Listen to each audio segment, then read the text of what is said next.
ke kanan itu semakin ya toh, karena kan dimulai dari nol terus ya.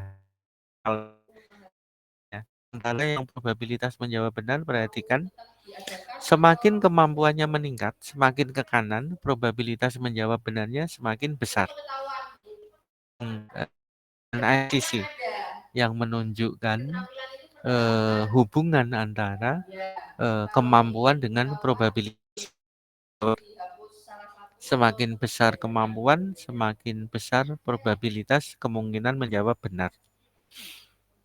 Nah, ini contoh hasil analisis ya, hasil analisis menggunakan atau yang melibatkan beberapa parameter. Ini ada 3 parameter ya, parameter A, kesukaran soal, parameter indeks daya beda, dan parameter C. Ya, mulai mumet tuh, Mas. Betul? Iya, saya aja pas S3 suruh analisis ya mumet tuh. Gitu. Karena dalam satu gambar yang sifatnya satu dimensi saja, tuh, bukan dimensi 4 dimensi atau berapa itu. Ya. Kemudian, nah ini kalau fungsinya atau parameternya ditambah ya, ada kesukaran soal, indeks daya beda, guessing, and attention gitu ya, tambah rumit lagi analisisnya. Ya. Nah, kelebihan dari item respon teori adalah, Mas Mbak. Jadi tadi saya sebutkan ya, soal untuk anak-anak SD itu tipe soalnya berbeda-beda. Nah, itu dimungkinkan untuk teori tes modern. Sementara untuk teori tes klasik enggak. Mengapa? Karena itu tadi satu butir soal itu mengungkap satu kemampuan, dan antara parameter butir soal dengan peserta tes itu tidak saling mempengaruhi. Karena prinsipnya soal apapun yang bisa menentukan benar tidak jawaban adalah kemampuan masing-masing individu. Kemudian pengukuran yang sangat cermat itu bisa dilakukan dalam teori tes modern. Seperti tadi saya sampaikan, guessing itu bisa dianalisis. Apakah sebuah soal ya seorang subjek ukur yang menjawab benar itu karena kemampuannya atau karena keberuntungan, karena melakukan tebakan, atau sebaliknya ya, apakah jawaban salah dari seorang subjek ukur itu karena ketidakmampuannya atau karena faktor lain. Kadang kan guru itu gini juga tuh, si Iwan tuh pinter, soal gampang gini tidak bisa gitu loh. Mungkin kan penasaran kenapa penyebabnya gitu ya. Ternyata Iwan terpengaruh oleh temannya di belakang gitu.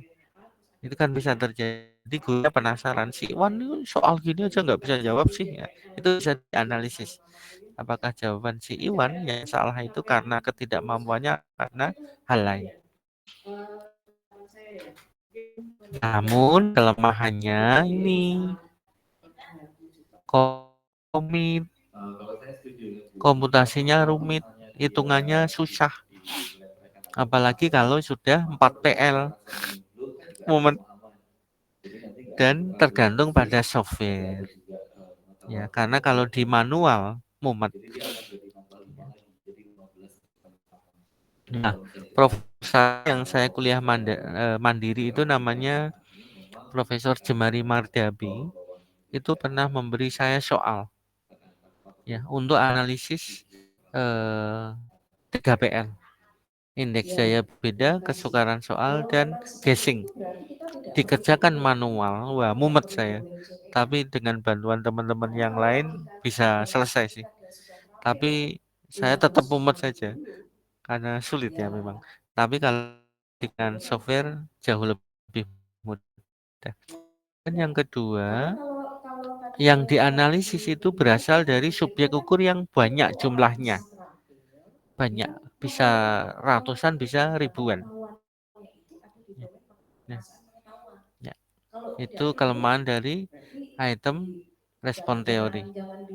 Nah, di bagian akhir, Mas Mbak, saya akan menjelaskan perbandingan ya antara teori tes klasik dan teori tes modern.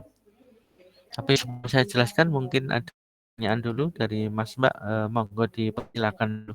Silakan Mas Mbak. Yang paling bisa diukur adalah domain kognitif. Sedangkan kalau kita mau memasukkan sikap, kemudian ada keterampilan, bagaimana kita nantinya bobot penilaian untuk domain sikap. Mbak Dian, silakan Mbak Dian. Domain keterampilan yaitu mengacu ke psikomotor. Silakan Mbak Dian. Baik. Assalamualaikum warahmatullahi wabarakatuh, Pak. Ya, waalaikumsalam. Saya Diana Bila, akhir animnya 188 kelas 2D. Izin bertanya, Bapak.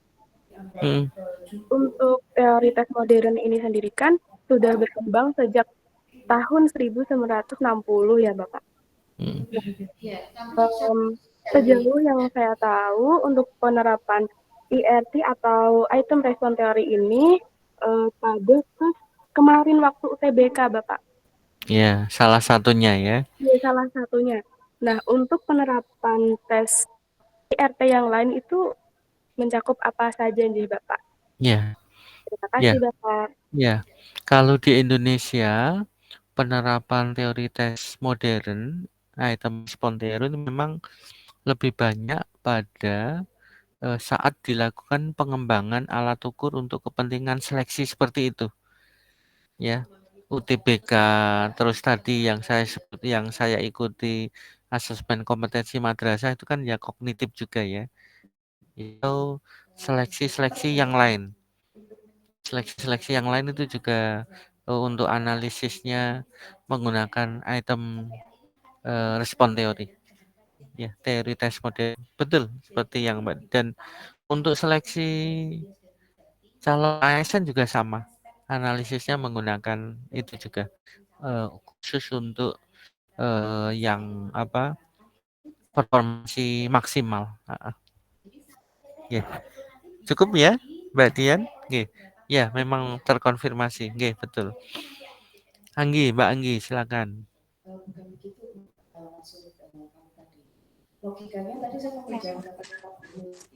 Perkenalkan Pak, nama saya Zahra Nur Aziza.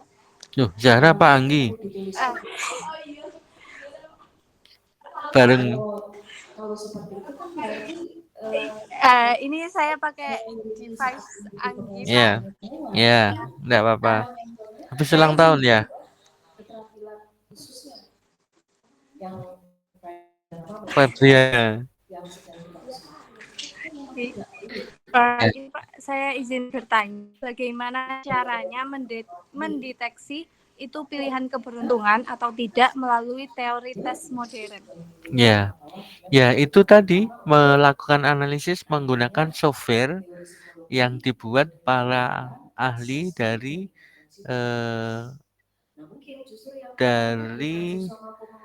pengembang atau ahli-ahli teori tes modern. Misalnya literasi data itu kan artinya bagaimana dia bisa mendapatkan informasi secara benar, memahami secara benar, memanfaatkan dan melaporkan secara benar. sebentar. Kalau saya usul penguasaan pengetahuan kalau ada di Okabis Education Curriculum ini ya kita misalnya saya tuh punya ini ya software. Nah ini ya software namanya WinStep ya. Ini contoh ya. Nah di analisis WinStep ini salah satunya itu Mbak. Seorang subjek ketika menjawab salah pada sebuah nomor soal itu bisa ditelusuri apakah jawaban itu karena tebaan atau karena kemampuan gitu. Hanya memang karena saya lama tidak menggunakan ini, saya tidak punya contoh, Mas Mbak, mohon maaf. Tapi mungkin nanti bisa dicari di YouTube ya, penggunaan WinStep gitu. Coba dicari-cari ya, Mbak Anggi Febriana. Mohon maaf, nggih. Gitu. Tapi untuk jawaban dari pertanyaan Mbak Anggi, cara menelusurinya dengan melakukan analisis menggunakan software. Salah satu softwarenya menggunakan WinStep ini. Gitu ya, Mbak Anggi. Iya Pak, paham Pak. Oke. Terus Mbak Akim. Mbak Anggi Febriana sudah? Sudah Bapak, terima kasih Bapak. Oke. Mbak Akim silakan. Ya Pak, mohon izin bertanya mengenai ragam model dalam IRT. Nah, apakah sebuah soal itu bisa digolongkan menjadi 1 PL, 2 PL, 3 PL, 4 PL, ataukah kategori-kategori tersebut itu bisanya hanya soal yang berbeda gitu, Pak? Oh, gini. Jadi model 1 PL, 2 PL, 3 PL dan seterusnya sampai 4 PL itu ya. Itu tadi saya sebutkan tergantung kecanggihan analisis yang mau dilakukan. Jadi itu tergantung si peneliti, si analis. Jadi misalnya saya ingin menganalisis hanya taraf kesukarannya saja. Maka yang saya gunakan adalah model 1 PL. Ya. Di dalam analisis teori tes modern, itu kan gini, Mas Mbak, salah satu analisisnya itu bisa begini. Kalau misalnya kita bicara tentang 3 PL ya, Mbak Akim, misalnya kita pakai analisis 3 PL. Nah, dalam analisis 3 PL, berarti parameter butirnya kan ada 3 tuh. Kesukaran soal, indeksnya beda, guessing. Gitu ya.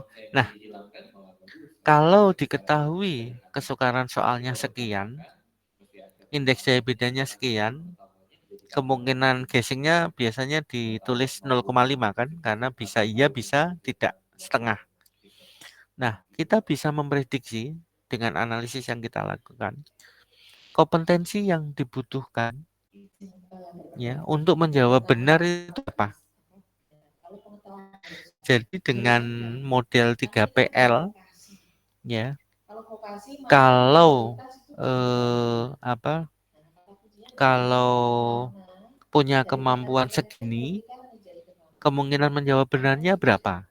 Kalau kemampuannya lebih tinggi, kemungkinan menjawab benarnya berapa gitu. Itu analisis yang dilakukan untuk model 1 PL sampai 4 PL. Jadi tergantung seberapa banyak parameter butir yang kita analisis. Gitu Mbak Akim. Jadi yang menentukan itu si peneliti sendiri. Kalau pakai RAS model kan paling mudah karena parameternya hanya kesukaran soal. Kalau kesukaran soalnya segini, maka kita bisa menganalisis dengan kemampuan sekian, kemungkinan benarnya menjawab benar berapa gitu. Kan sederhana kalau hanya satu parameter, yaitu taraf kesukaran soal. Nah, kalau parameter soalnya, kualitas soalnya kita tambah, ada indeks daya beda dan guessing, tentu analisisnya semakin rumit toh. Gitu.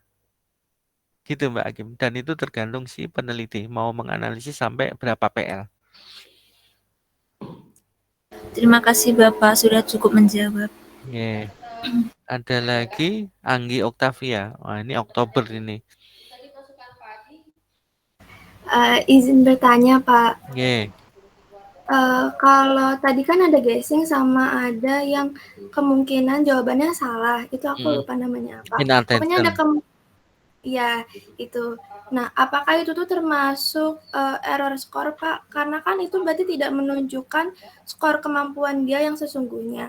Terus pertanyaan selanjutnya, apakah kemungkinan jawaban benar dan salah itu dalam satu tes ada persentasenya sebesar berapa persen gitu?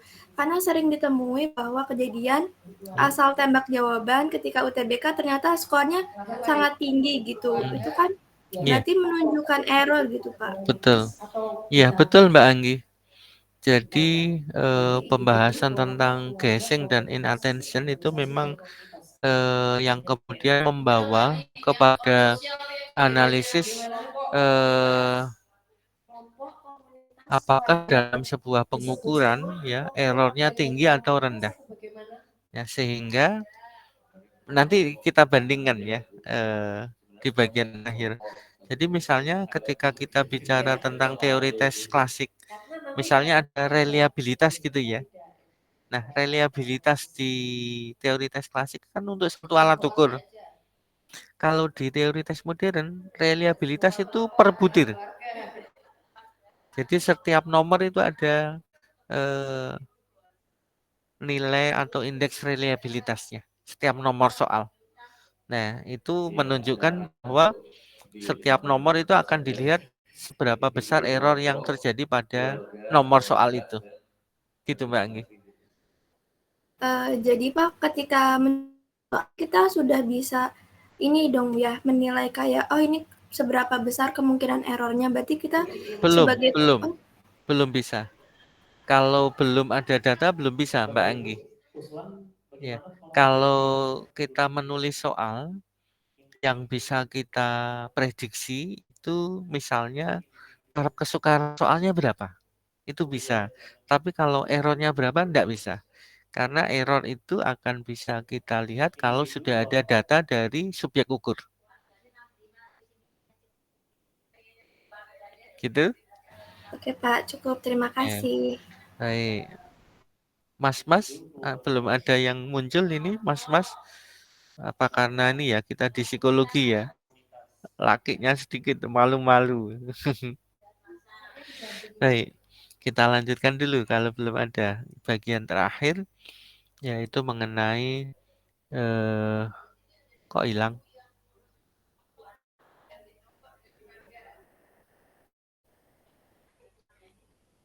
Kita bandingkan antara teori tes klasik dan teori tes modern. Yang pertama, unit analisis dalam teori klasik itu ukurnya. Jadi keseluruhan. Nah, kalau teori tes modern, analisisnya itu item. Jadi saya sebutkan tadi ada istilah reliabilitas soal, reliabilitas item untuk teori tes modern. Sangat rinci ya, sangat rinci. Kalau untuk teori tes klasik, ada sih analisis tiap butir, misalnya indeks daya beda ada, taraf kesukaran soal ada. Tapi yang lain, reliabilitas, validitas itu alat ukur. Tapi kalau teori tes modern, validitas item ada, validitas reliabilitas item atau soal juga ada. Jadi lebih rinci, lebih cermat yang teori tes modern. Kemudian yang kedua, untuk teori tes klasik itu disarankan membuat alat ukur yang itemnya banyak. Yang banyak. Sementara untuk teori tes modern sedikit tidak apa-apa. Kecil tidak apa-apa. Nah, sarannya ya kalau kita membuat alat ukur Mas Mbak, sarannya itu tengah-tengah. Kita buat dua versi. Versi panjang untuk mengakomodasi teori tes klasik dan versi pendek untuk mengakomodasi teori tes modern.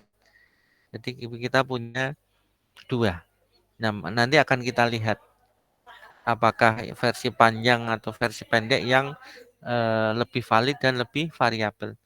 Kalau versi pendeknya validitas dan reliabilitasnya setara dengan yang versi panjang, ya lebih baik kita pakai yang versi pendek. Ketiga, untuk perbandingan teori tes klasik dan teori tes modern, tes paralel kan sulit. Sudah saya jelaskan kemarin, apalagi juga tes ekuivalen. Tetapi untuk teori tes itu bisa dilakukan. Ya.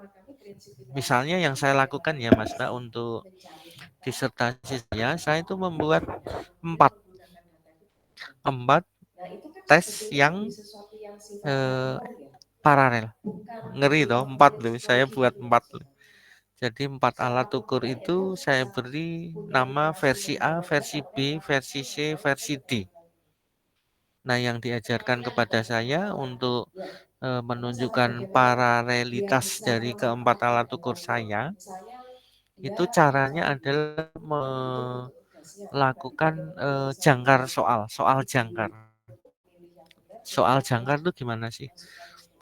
Jadi alat ukur saya itu kan terdiri dari 24 soal. 24 soal. Nah, di antara 24 soal itu ada 6 soal. Perhatikan, ada 6 soal yang ada pada semua alat ukur. 6 soal sama yang ada di versi A, B, C, D. Nah, ke-6 soal yang sama untuk versi A, B, C, D itu yang disebut dengan soal jangkar. Nah, kemudian ketika dianalisis, kita perhatikan kualitas atau parameter dari ke-6 soal itu dari subjek ukur yang mengerjakan A, subjek ukur yang mengerjakan B, C, dan D itu sama. Nah, kalau itu udah ketemu sama, berarti keempatnya bisa disebut sebagai paralel. Gitu, Mas Mbak. Dan dari disertasi saya kemarin ya, kalau saya cermati, keempatnya paralel. Karena butir-butir soal yang 6 yang menjadi jangkar itu parameternya relatif sama. Tidak serumit untuk teori tes klasik. Gitu ya. Selanjutnya untuk teori tes klasik, properti atau parameter item itu tergantung subjek ukur, sementara untuk teori tes modern tidak tergantung subjek ukur. Jadi yang teori tes klasik sampel bound, sementara yang modern sampel free. Gitu ya. Kemudian untuk teori tes klasik formatnya sama, sementara untuk teori tes modern format soal bisa beda-beda. Seperti tadi saya contohkan kan untuk anak SD ada pilihan benar salah, kemudian pilihan ganda, lalu isi pendek, nah itu boleh. Karena itu dasarnya teori tes modern. Tapi kalau teori tes klasik tidak bisa. Yang terakhir teori tes klasik ini terkait soal ya. Soal itu tidak memberi informasi berdasarkan skor total, tetapi dalam teori tes modern sebuah item dapat berhubungan dengan sifat psikometrinya. Tapi ini agak sulit dipahami untuk teman-teman mahasiswa S1 karena memang belum melakukannya. Tapi nanti kalau ada kesempatan S2 pasti akan mempunyai pemahaman yang lebih baik untuk perbandingan yang terakhir. Jadi nanti tolong diperhatikan perbandingan 1, 2, 3, 4, 5. Nomor 6 diabaikan dulu, enggak apa-apa.